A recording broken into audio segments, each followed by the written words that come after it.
So as some of you know, I have a project called Unatur, which is a collection of drawings primarily in black and white. I've been working on this project since 2016-15. And I recently finished the largest piece I've done, and I wanted to tell you about it.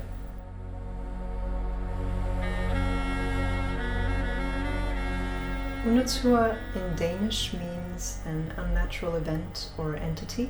So this project is where I explore strange wildlife and botanical marvels, interesting pieces and stories from old myths and old religious texts and folk tales.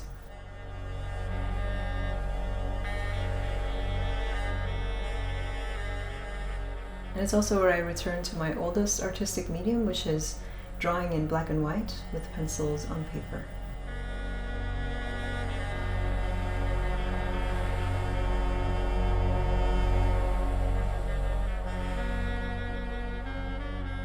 So most people will know the story of Adam and Eve from the Bible and how the snake seduces Eve into eating the forbidden fruit from the tree of knowledge of good and evil in the Garden of Eden. There are obviously many interpretations of this story, but what I think is interesting is how it's a woman who disobeys authority and decides to obtain wisdom at a great personal cost.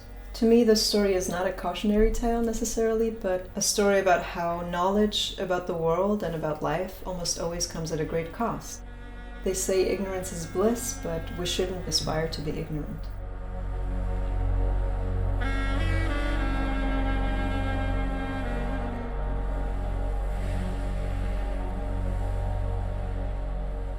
When I start a complicated drawing like this, I usually do a lot of different sketches just to kind of understand where I want to place things, and I don't want to risk drawing and then erasing and drawing and erasing too many times because that destroys the paper.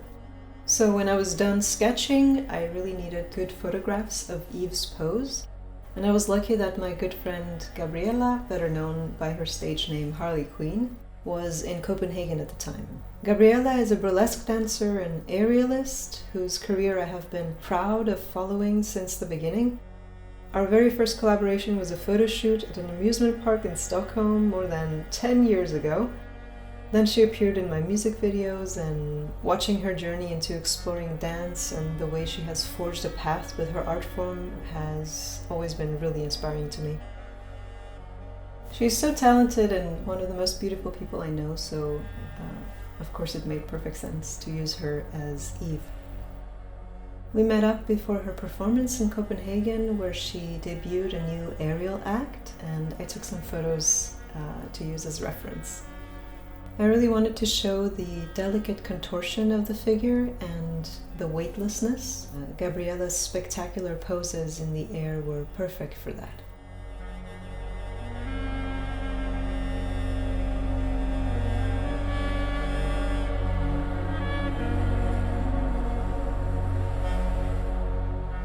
Eve's pose ended up being a fusion of a few different reference photos. As with most of my art, this was started freehand, and I built the details and decided on things as I went along.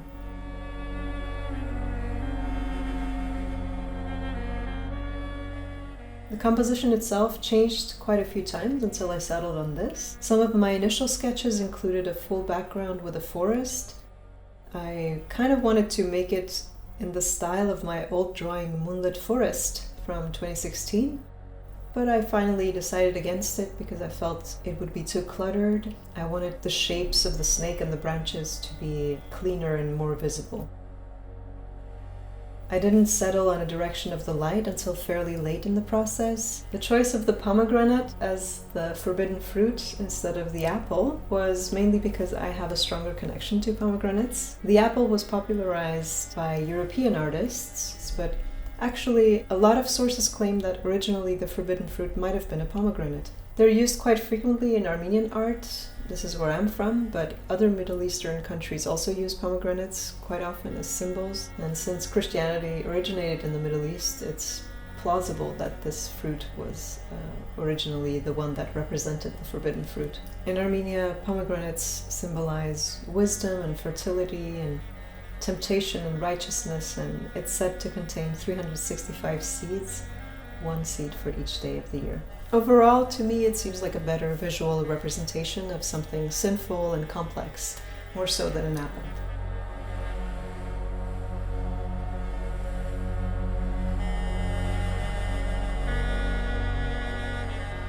I wanted to capture the scene in a way that showed the enormous powers at play. So the size of the serpent and the tree, almost like they're wrestling for space while Eve is caught in their web. Her pose needed to convey how she is falling, both literally and metaphorically.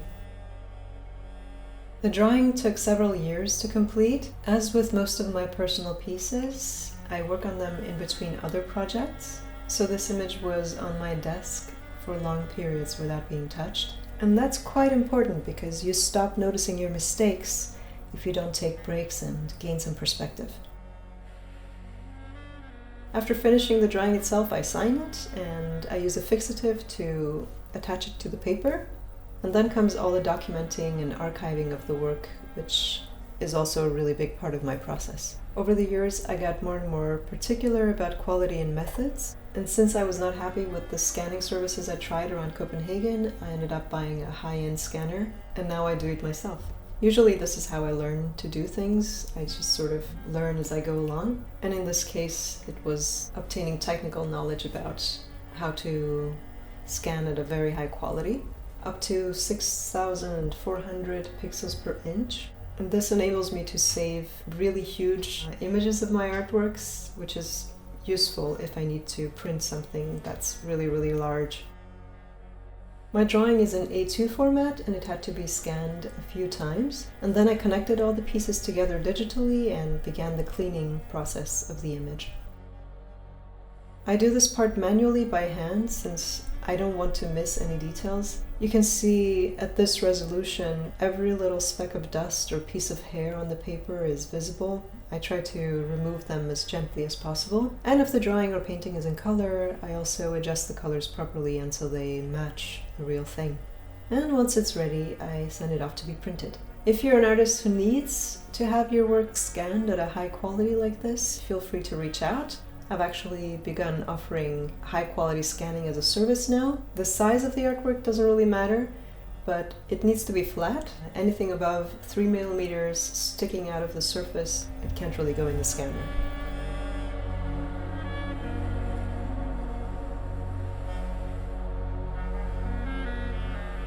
Inspecting the prints is one of my most favorite parts. Bringing them home for the first time and seeing what they look like, it's almost like opening a present. I had to pick the kind of paper that I thought matches the drawing paper that I used.